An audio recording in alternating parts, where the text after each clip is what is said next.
여러분, 하루에 이 음식 딱 10알만 먹고 10년 넘게 먹던 당뇨약을 끊은 분이 계십니다. 듣기엔 좀 믿기 힘드시죠? 그런데 이건 제가 직접 진료했던 실제 환자 이야기입니다. 그분은 수년 동안 아침 저녁으로 약을 챙겨 드셨고 식단 조절과 산책도 빼놓지 않으셨습니다. 그런데도 혈당은 늘 경계선 위였죠. 그러던 어느 날 아주 단순한 식습관 하나를 시작했는데 불과 몇 달 만에 혈당이 안정되고 결국 주치의와 상의 끝에 약을 완전히 중단할 수 있었습니다. 오늘은 그 음식이 무엇인지, 왜 효과가 있었는지, 그리고 따라 하실 때 주의할 점까지 말씀드리겠습니다. 편안하게 앉으셔서 메모할 준비하시고 시청해 주세요. 영상 보시면서 여러분은 몇 살이신지, 또 어느 지역에서 보고 계신지 댓글로 남겨주세요. 여러분의 건강 이야기와 생활 경험을 읽는 건 제게 큰 기쁨이 됩니다. 혹시 이미 비슷한 방법을 해보신 적 있거나 다른 건강관리 비법이 있다면 함께 나눠주세요. 서로의 이야기가 또 다른 분들에게 좋은 힘이 될 수 있습니다. 그리고 영상이 도움되시면 구독과 좋아요 꼭 눌러주세요. 여러분의 참여가 앞으로 더 많은 건강 정보를 전하는 힘이 됩니다.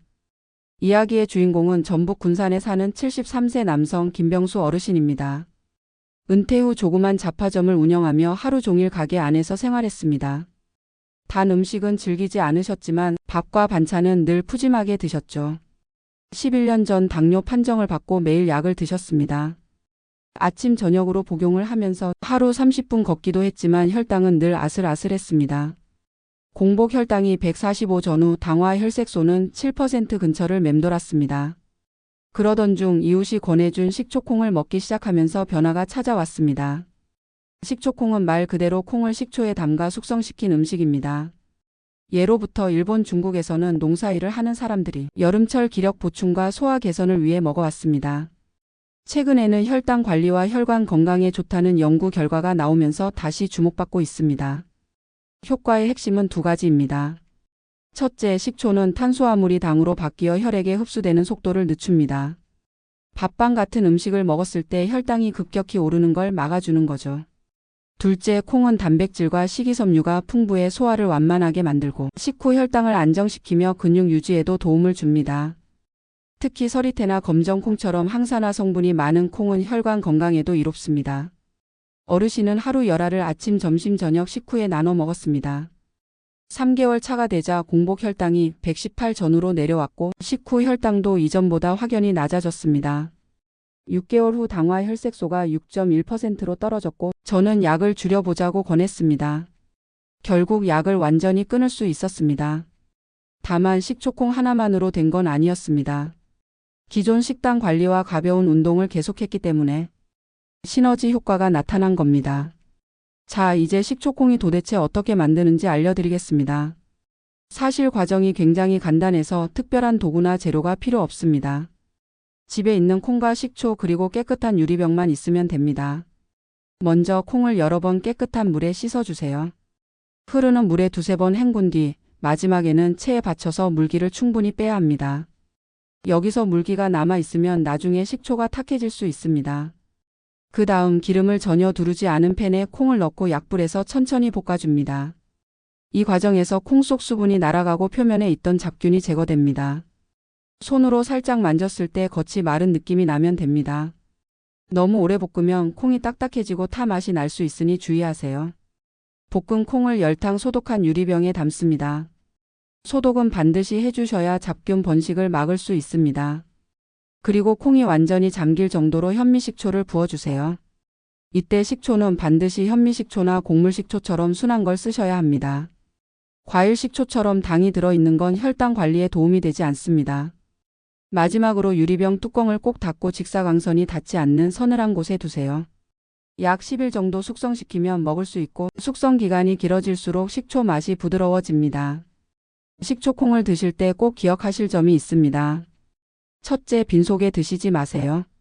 공복에 먹으면 위를 자극해서 속쓰림이나 위통이 생길 수 있습니다. 반드시 식사 후에 드시는 게 좋습니다.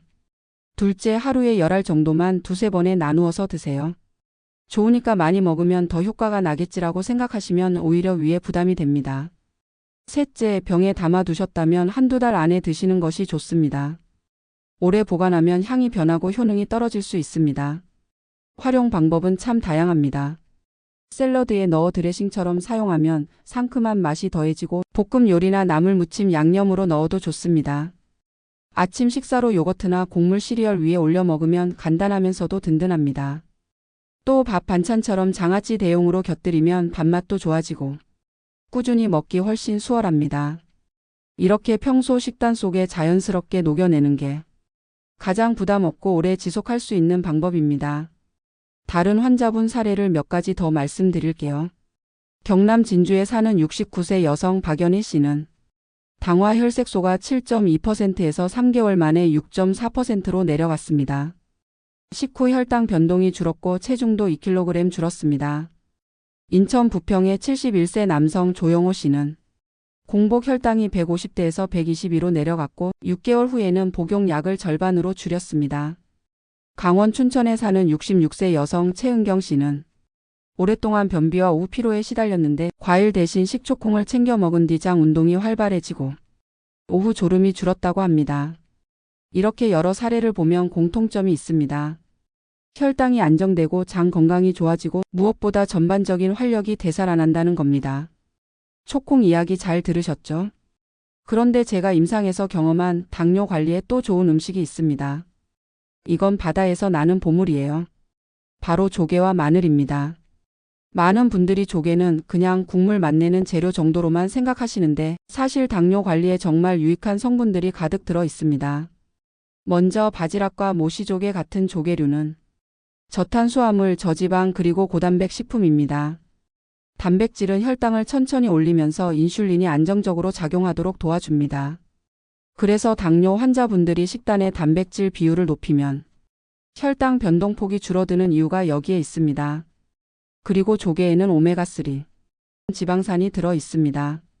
생선만큼 많지는 않지만 꾸준히 먹으면 혈관 속 염증을 줄이고 혈액을 깨끗하게 하는 데 도움을 줍니다. 당뇨 환자분들은 혈액이 끈적해지기 쉬워서 이런 효과가 정말 중요합니다. 또 아연, 마그네슘, 셀레늄, 칼륨, 칼슘 같은 미네랄도 풍부합니다. 아연은 인슐린 합성과 분비에 필수이고 마그네슘은 혈당 조절 호르몬이 잘 작동하게 합니다. 셀레늄은 강력한 항산화 작용으로 혈관 손상을 막아줍니다. 여기에 마늘을 더하면 효과가 배가 됩니다.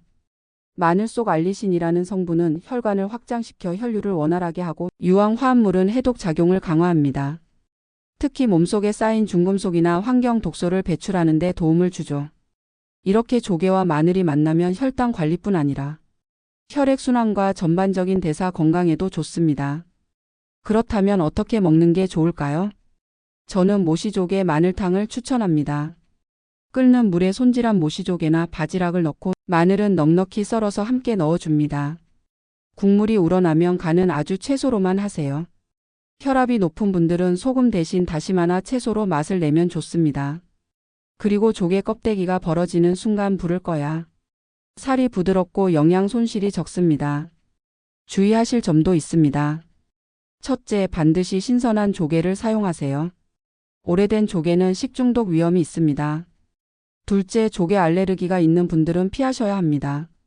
셋째, 너무 오래 끓이면 영양이 줄고 질겨집니다. 실제 사례를 하나 말씀드릴게요. 경북 구미에 사는 72세 여성 김순자 씨는 혈당 조절이 잘 안 돼서 당화 혈색소가 8%를 넘겼습니다. 평소 조개탕을 좋아하신다길래 일주일에 2번 모시조개 마늘탕을 드시도록 권했습니다. 3개월 뒤 공복 혈당이 평균 18 정도 내려갔고 당화 혈색소도 0.5% 떨어졌습니다. 운동량이나 약물은 그대로였는데 식단 한 가지만 바꿨을 뿐입니다. 이처럼 조개와 마늘의 조합은 혈당 안정과 혈관 건강에 아주 좋은 보탬이 됩니다. 여러분, 당뇨 관리 이야기에서 빠질 수 없는 주제가 있습니다. 바로 과일이에요. 많은 분들이 당뇨면 과일 절대 먹으면 안 된다 이렇게 생각하시는데 과연 100% 맞는 말일까요? 결론부터 말씀드리면 아닙니다. 과일을 무조건 피하는 건 오히려 영양 불균형을 만들 수 있습니다. 중요한 건 무엇을 얼마나 어떻게 먹느냐입니다. 과일 속 당은 크게 2가지로 나눌 수 있습니다. 첫째, 포도당입니다. 포도당은 우리 몸에서 바로 에너지원으로 사용되지만 그 에너지가 세포로 들어가기 위해서는 반드시 인슐린이라는 열쇠가 필요합니다. 당뇨 환자분들은 이 인슐린 작용이 원활하지 않기 때문에 포도당이 많은 과일을 먹으면 혈당이 빠르게 치솟을 수 있습니다. 둘째, 과당입니다. 과당은 인슐린 도움 없이 간에서 대사되기 때문에 먹자마자 혈당이 확 오르진 않습니다. 그래서 겉으로는 과당이 괜찮다라고 생각하기 쉽지만 많이 먹으면 중성지방으로 바뀌어 간에 부담을 주고 지방간을 만들 수 있습니다. 즉 겉모양은 착한 친구 같아 보여도 과하면 뒤에서 문제를 일으킬 수 있는 겁니다. 결국 포도당이든 과당이든 양 조절이 필수입니다. 조금 먹으면 도움이 되지만 많이 먹으면 약이 아니라 독이 되는 것이죠. 그렇다면 어떤 과일이 상대적으로 안전할까요? 여기서 중요한 기준이 바로 GI 지수입니다. GI 지수란 음식이 혈당을 얼마나 빨리 올리는지를 숫자로 나타낸 건데 수치가 낮을수록 혈당 상승 속도가 느립니다. 쉽게 말해 불이 활활 타오르듯 혈당이 확 오르는 게 아니라 촛불처럼 천천히 올라가는 거죠. 대표적인 저지아이 과일로는 블루베리, 딸기, 라즈베리 같은 베리류가 있습니다. 이 과일들은 항산화 성분이 풍부해서 혈관 노화를 늦춰주고 식이섬유가 많아 소화와 흡수를 천천히 하도록 도와줍니다. 결과적으로 식후 혈당이 갑자기 오르는 걸 막아줍니다. 또 하나 추천드리는 건 사과입니다. 사과 껍질에는 팩틴이라는 수용성 식이섬유가 들어있는데 이 팩틴은 마치 스펀지처럼 당분을 천천히 흡수하게 만들어줍니다. 그래서 사과를 껍질째 먹으면 포만감이 오래가고 혈당 변동이 완만해집니다. 그렇다고 무조건 저지아이 과일만 골라서 많이 드셔도 되는 건 아닙니다. 과일을 먹을 때는 몇 가지 원칙을 꼭 지키셔야 합니다. 첫째, 반드시 식사 후 간식으로 소량 드세요. 공복에 먹으면 과일 속 당이 훨씬 빨리 흡수돼 혈당이 급격히 오를 수 있습니다. 식사 후에 드시면 다른 음식과 함께 소화되면서 흡수 속도가 늦춰집니다. 둘째, 한 번에 많이 먹지 말고 나누어 드세요. 예를 들어 사과는 하루 반 개, 베리류는 손으로 쥐었을 때 한 줌 정도가 적당합니다. 많이 먹으면 저지아이 과일이라도 총당 섭취량이 많아져서 혈당에 영향을 줍니다. 셋째, 껍질째 먹을 땐 반드시 깨끗이 세척하세요. 흐르는 물에 여러 번 헹구거나 베이킹소다를 푼 물에 담갔다가 헹구면 농약이나 이물질 제거에 좋습니다. 껍질에는 좋은 영양소가 많지만 세척 없이 먹으면 오히려 독이 될 수 있습니다. 실제 사례 하나를 조금 더 자세히 말씀드리겠습니다. 경기 용인에 사는 65세 여성 이영자 씨의 이야기입니다. 이영자 씨는 3년 전 건강검진에서 당뇨 판정을 받았습니다. 그때 의사에게서 과일은 당이 많으니 피하세요라는 말을 듣고 그날 이후로 집에 과일을 아예 들이지 않았습니다. 예전에는 아침에 사과 한 개, 여름엔 수박 몇 조각을 즐기던 분이었는데 그 습관을 완전히 끊어버린 거죠. 처음엔 괜찮았습니다. 그런데 1년이 지나면서 피부가 거칠어지고 손등과 팔꿈치 피부가 하얗게 일어나기 시작했습니다. 입술이 자주 갈라지고 화장품을 발라도 피부가 푸석푸석했습니다. 또 변비가 심해졌습니다. 예전엔 2, 3일에 한 번은 배변을 했는데 이제는 5일 길게는 일주일까지도 변을 못 보는 날이 많아졌습니다. 그때마다 배가 더부룩하고 식사량이 줄었고 밤에는 소화가 안 돼서 잠도 설쳤습니다. 게다가 과일을 안 먹으면서 비타민과 미네랄이 부족해졌는지 감기에 잘 걸리고 아침에 일어나도 몸이 무겁고 피로감이 계속됐습니다. 병원 검사에서는 빈혈 경계 수치와 함께 피부 건조로 인한 미세한 염증 소견까지 나왔습니다. 제가 상담을 하면서 어르신 저지아이 과일은 조금씩 드셔도 괜찮습니다. 오히려 필요한 영양소가 부족해서 몸이 더 힘들어진 거예요. 이렇게 설명을 드렸습니다. 그래서 아침 식사 후에 블루베리 한 줌, 점심 식사 후엔 사과 4분의 1쪽 정도를 먹도록 권했습니다. 껍질은 깨끗이 세척해서 드셨고요. 그리고 저녁엔 과일 대신 채소나 견과류로 간식을 대체했습니다. 2달 후 피부가 한결 촉촉해지고 손등 각질이 많이 줄었습니다. 변비도 거의 사라져 2, 3일에 한 번씩은 편하게 배변을 하게 됐습니다. 감기에 걸리는 횟수도 줄고 아침에 일어날 때 몸이 훨씬 가벼워졌다고 하셨습니다. 혈당 변화는 거의 없었습니다. 오히려 영양 균형이 맞으면서 피로감이 줄고 활동량이 늘어나니 생활의 질이 좋아졌습니다. 여러분, 당뇨 관리에서 중요한 건 균형입니다. 너무 제한하면 영양 결핍이 오고 너무 풀어주면 혈당이 오릅니다. 그 사이에서 몸이 필요로 하는 영양소를 골고루 공급하는 게 현명한 관리법입니다. 어르신처럼 잘못된 두려움 때문에 몸이 더 나빠지는 경우가 없으시길 바랍니다. 지금까지 당뇨에 좋은 음식을 이야기했는데 아무리 좋은 걸 먹어도 생활습관이 뒷받침되지 않으면 효과가 제한적입니다. 저는 당뇨 관리의 두 기둥으로 소식과 운동을 꼽습니다. 우리가 먹은 음식은 위에서 소화돼 소장에서 흡수된 뒤 혈액 속으로 들어갑니다. 그런데 필요한 양 이상으로 먹으면 남는 에너지가 지방으로 저장되고 혈당이 올라갑니다. 심지어 설탕이나 아이스크림 같은 단 음식이라도 아주 조금 먹으면 혈당에 미치는 영향이 제한적이지만 아무리 좋은 음식이라도 많이 먹으면 결국 혈당이 오릅니다. 특히 당뇨 환자분들은 인슐린 작용이 원활하지 않아서 먹는 양이 곧 혈당 상승으로 이어집니다. 그래서 적게 먹는 습관이 혈당 안정의 가장 기본이자 강력한 방법입니다. 저는 환자분들에게 당뇨는 우리에게 소식을 가르치러 온 친구라고 말씀드립니다. 다음은 운동입니다. 혈당은 세포 안으로 들어가야 에너지로 쓰입니다. 이때 가장 많은 당을 저장하고 쓰는 곳이 바로 근육입니다. 근육량이 많을수록 혈액 속 당을 효율적으로 처리할 수 있습니다. 나이가 들수록 근육은 줄어드니 운동을 통해 근육을 유지하거나 늘리는 게 중요합니다. 유산소 운동과 근력 운동을 함께 하세요. 예를 들어 하루 30분 빠르게 걷기, 그리고 스쿼트나 아령 들기 같은 근력 운동 15분입니다. 운동은 인슐린 저항성도 줄여줍니다. 즉 적은 양의 인슐린으로도 당을 잘 처리할 수 있게 됩니다. 그렇다면 왜 어떤 분들은 열심히 약을 먹고 식단 조절도 하는데 혈당이 잘 안 떨어질까요? 임상 경험상 공통적인 원인은 세 가지입니다. 첫째, 한 가지만 믿는 경우입니다.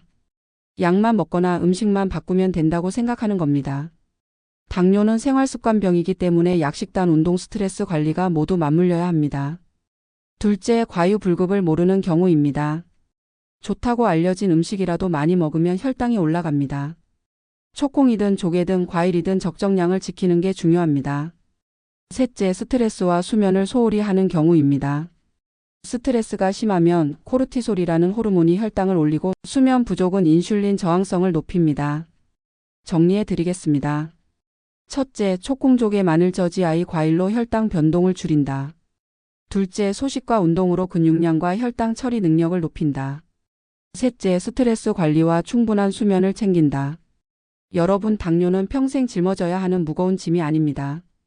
제대로 알고 꾸준히 실천하면 건강하게 관리할 수 있는 친구입니다. 오늘부터 작은 변화부터 시작하세요. 하루에 초콩 10알, 주 2회 조개탕, 식후 15분 걷기. 이 작은 습관들이 모여 혈당을 안정시키고 약을 줄이며 결국 건강을 되찾게 해줄 겁니다. 오늘 영상이 도움이 되셨다면 구독과 좋아요 부탁드리고 여러분의 이야기도 댓글로 남겨주세요. 서로의 경험이 함께 건강해지는 힘이 됩니다. 제 영상을 봐주셔서 진심으로 감사드립니다.